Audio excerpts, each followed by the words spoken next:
जी हाँ, नमस्कार दोस्तों। मैं आप लोग को बताने जा रहा हूँ ट्रेंडिंग स्टार खेसारी लाल यादव फिर से लेके आ गए हैं धमाकेदार ब्लास्ट गाना। राजा राम फिल्म का गाना रिलीज हो गया। सारे गामा हम भोजपुरी चैनल के द्वारा किया गया है गाना का रिलीज। गाना का टाइटल मैं आप लोग को बता दूं बिना देर किए हुए। गाना का टाइटल है चॉकलेटी सड़िया। यह गाना खेसारी लाल यादव जबरदस्त तरीका ले गाए हैं प्रियंका सिंह के साथ, और खेसारी लाल यादव और प्रियंका सिंह काफी सुंदर आवाज में इन गानों को गाए हैं।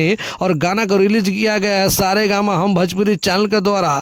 और यह गाना मात्र 15 घंटा में 1 मिलियन प्लस व्यू क्रॉस कर गया, और 1,26,000 प्लस लाइक और 20,000 प्लस कमेंट। और आप लोग यह गाना को जरूर सुनिए। यह गाना 8 नंबर पर ट्रेंड कर रहा है मात्र 15 घंटा में। बहुत जबरदस्त गाना है, आप लोग सुनिए। राजा राम फिल्म का गाना है।